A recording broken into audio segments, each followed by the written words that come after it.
Warning! Warning! The following video is intended for educational and entertainment use only. The content will include disturbing images, violent scenarios, and explicit language. This video is intended for 18 plus and older audiences. Viewer discretion is advised. Tony evades the hitmen that night, but his brush with death makes him question his loyalties. Soon after, he is cooperating with the FBI. Not everyone is so lucky. In Philadelphia in 1981, Frankie Flowers Alfonso, a major bookmaker and mob associate, is refusing to kick up money to new mob boss, little Nicky Scarfo. Well, with Nicky, he wanted Frankie Flowers to know that there's a new sheriff in town that you need to pay. At the time, Eugene Milano is a Philly mafia soldier. Frankie said that I'm not doing any business, and if I was, I would kick in. Well, Philadelphia may be a big city, but within our life, everyone knows what everyone's doing. Scarfo orders Salvatore Testa, one of his capos, to teach Frankie Flowers a lesson. Testa takes Milano along. Sal told him, Frank, listen, we know what you're doing, and you need to kick in. This is your last warning. Still didn't listen. In October 1981, Testa lures Frankie Flowers to a meeting near his home, close to the 9th Street Italian Market. Sal hit him with a baseball bat, and I had about a 16-inch piece of steel, and we beat him pretty bad. He was in the hospital for a long time. But the beating doesn't yield the expected result. Flowers still refuses to pay. Hoping to curry favor from the boss, Scarfo's capos begin planning murder. After that, I think the only other punishment was death. I was put on the squad along with 4 or 5 other guys to kill Frankie Flowers. But Milano's face is too well known in the narrow streets of South Philly. People knew me in that neighborhood, so I went to my captain at the time and I told him, listen, it's not good. I mean, it's just, if you don't get away, it's not worth it.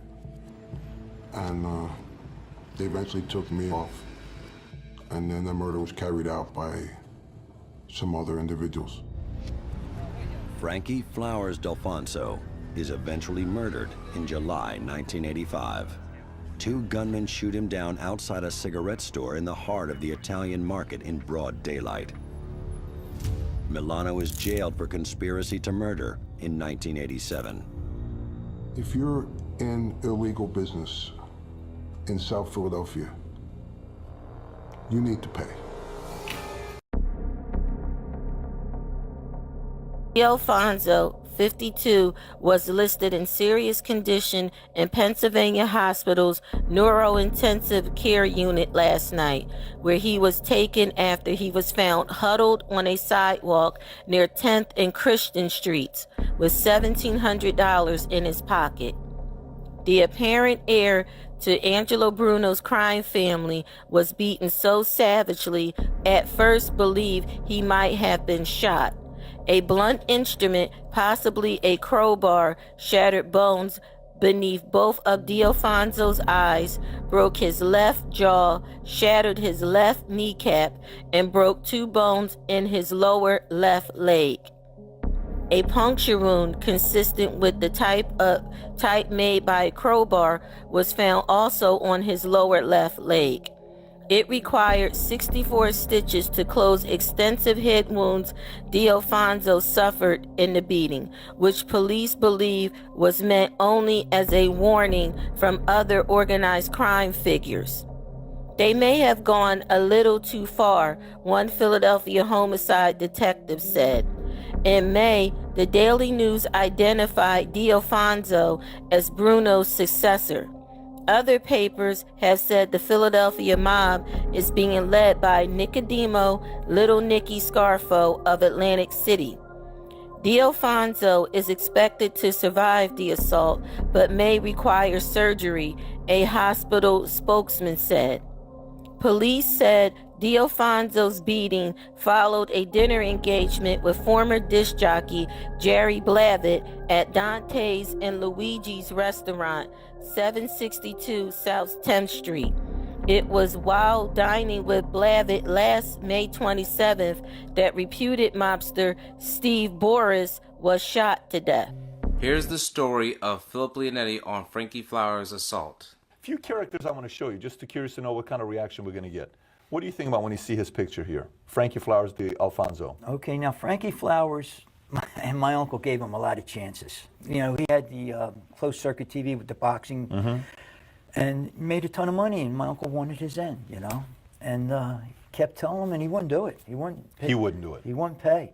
So we beat him up bad, but he put him in the hospital for a few months, you know. And when he came out, he still didn't pay. So they killed him. When you say beat him up bad, he stays in the hospital for a few months. What do you mean beat him up bad? Beat him up. We broke everything in his body. I think Salvi and Gino beat him with iron pipes. With the intention of killing him or just bring him My pain? uncle told him, say, yeah, make sure you kill him. Okay. You know, beat him up bad, but if he dies, he dies. That's how it was.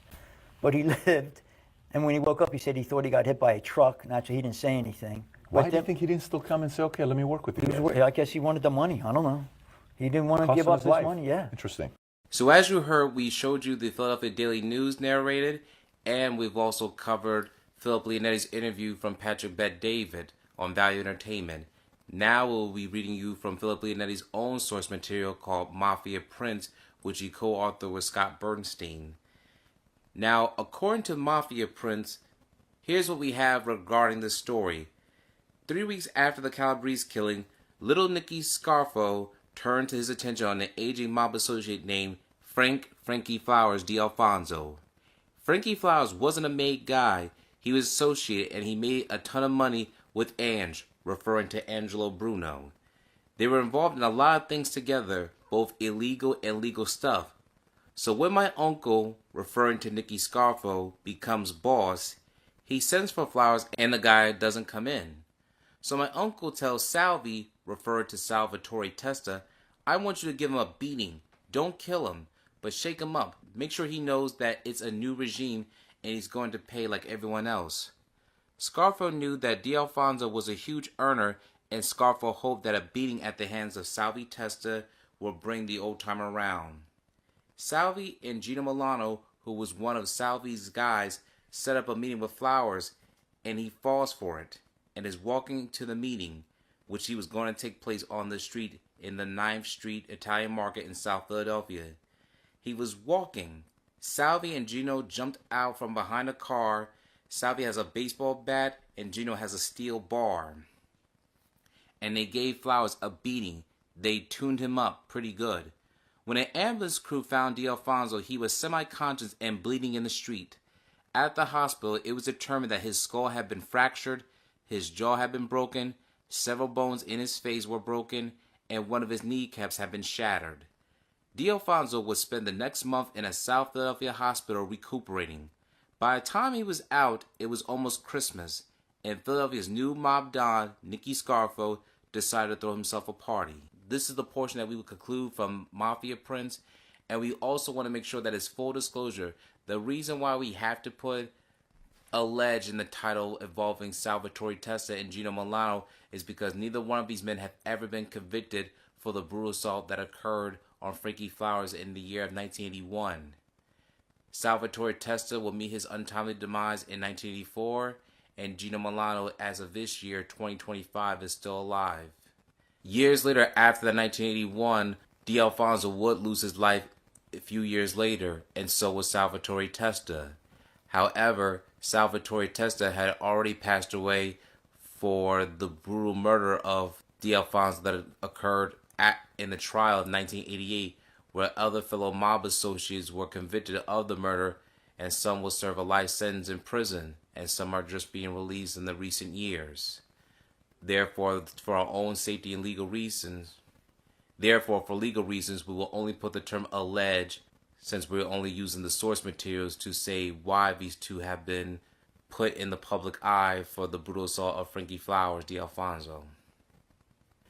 We will be covering in the future Frankie Flowers' life story from all the source material that we gathered. We will also go over the mob hit that unfortunately took his life around that time, and go over the crime scene that took place during the 1980s and what that crime scene looks like as of today. If you have any suggestions or concerns, please let us know in the comments below, and we'd be happy to cover any topic that you would like to share with us. This is Infinitely Productions. Please stay tuned for more content.